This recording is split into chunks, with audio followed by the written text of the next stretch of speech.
तुरंत है जो संतों को प्रणाम करो, क्योंकि भगवान की कृपा होती है ना, तब ही संत हमारे घर आते हैं कि नारायण जे करी कृपा और संत पधारे धाम। आगे से उठ प्रीति सो कीजे दंड प्रणाम। प्रणाम करो उनको और प्रणाम करके महाराज उनका आशीर्वाद लो। सब कुछ मिल जाएगा पर संतों का सत्संग नहीं मिलेगा।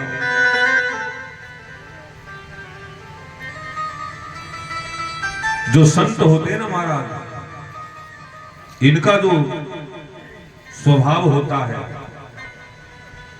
ये चंदन की तरह इनका स्वभाव होता है। जिस तरह चंदन में गुण होता है सुगंध, चंदन क्या करती है, हवा चलती है तो उसकी हवा के साथ में उसकी सुगंध उड़ती है। वैसे ही जो संत होते हैं, संतों के अंदर जो सद्गुण होते हैं, जो उनका शुभ आचरण होता है, शुभ व्यवहार होता है, उसको महाराज वो जगह जगह जाकर के है जो बताते हैं और बता बता करके सबके जीवन को सफल बनाते हैं कि चंदन तरु और संत समीरा और राम सिंधु घन सफल अधीरा। मूल मंगल में संत समाजो जो जग जंगम तीर्थ राजू। इसलिए महाराज संतों को प्रणाम करो। अब एक दिन कृपा हुई, संत आ गए अजामिल के घर। देखा अरे भैया ये तो बड़ा उपद्रवी है, बुरे बुरे कर्म करता है। उससे कहा भैया तुझे हम एक आशीर्वाद देके जाते, तेरा घर का भोजन किया है, तुझे आशीर्वाद देते हैं कि तू हमारे कहने से तेरे बेटे का नाम नारायण रख लेना। और उसने महाराज नारायण रख लिया। अब वो जो बेटा है सबसे छोटा, उसका नाम जो नारायण है ना, वो महाराज अब तो वो अजामिल बात बात में अपने छोटे बेटे को याद करता है। नारायण आओ भोजन करो, नारायण आओ शयन करो, नारायण आओ स्नान करो। बात बात में महाराज नारायण को याद करता है कि तस्य प्रभयसं पुत्रा। और उसके महाराज जो सबसे बड़ा छोटा बेटा है कि भुंजान प्रविबन खादन बालक स्नेह यंत्रितः भोजयन पायन मूढ़ो न वेदा गतमंतकम। अब तो बात बात में महाराज वो नारायण नारायण करता है, क्योंकि सबसे छोटा बेटा है ना, छोटे बेटे के ऊपर पिताजी का प्रेम होता है। तो सबसे छोटा है ना, उसके ऊपर किसका प्रेम होता है, पिताजी।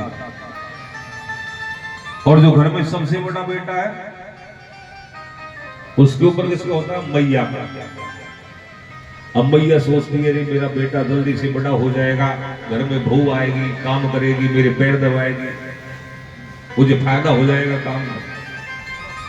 बड़े बेटे के ऊपर मैया का प्रेम और सबसे छोटा बेटा है उसके ऊपर बाप का प्रेम। अब जो बीच वाले वो वैसे ढोलो महाराज, बीच वाले तो बीच वाले ही। अब वो नारायण के ऊपर वो बड़ा प्रेम करता है अजामिल। अब तो अजामिल पापी था। एक दिन उसको महाराज उसका समय आया तो उसको लेने के लिए यमराज के दूत आए। और जैसे यमराज के दूत आए, अजामिल डर गया और डर करके उसने अपने बेटे को पुकारा कि दूरे क्रीडन का शक्तम पुत्रम नारायणायम प्लावितेनम स्वरोणीयम।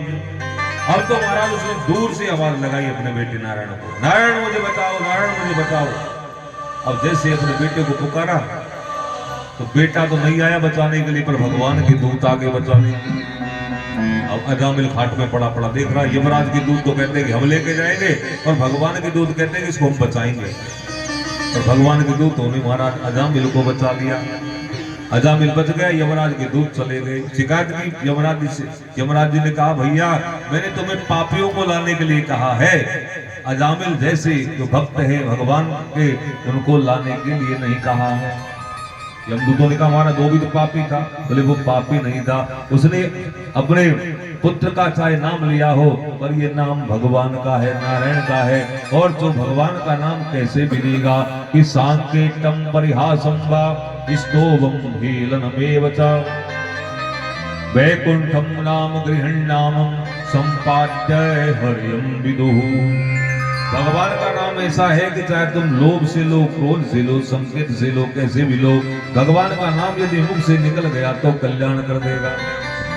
जैसे अग्नि होती है ना, अग्नि आग जो होती है, आग क्या करती है, जलाती है, जलाने का काम है। उसके अंदर तुम अच्छी चीज डालो तो वो जला देगी, बुरी चीज डालो तो वो जला देगी।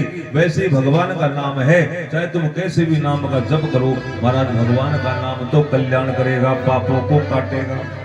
अजामिल बच गया और अजामिल ने सोचा भैया अब यहाँ कुछ नहीं रखा है और अब तो महाराज मुझे भगवान का भजन करना चाहिए। और अजामिल उसी समय है जो सब कुछ छोड़ करके अपने पुत्र, परिवार, पत्नी सबको छोड़ा और उसने सोचा कि भैया मैंने अपने बेटे को पुकारा था, बेटे को पुकारने पर ही भगवान के दूत बचाने आ गए। अरे मैं क्यों ना उस भगवान नारायण को पुकारूं जो खुद ही मुझे दर्शन देने के लिए आ जाए और मेरा कल्याण हो जाए। और अजामिल ने उसी समय घर बार छोड़ा और भगवान का भजन करने के लिए चल दिया है। इसलिए भगवान का नाम जपो, चाहे कैसे भी जपो, पर भगवान का नाम जपो, कल्याण कर देगा। बोल वृंदावन बिहारी लाल की जय।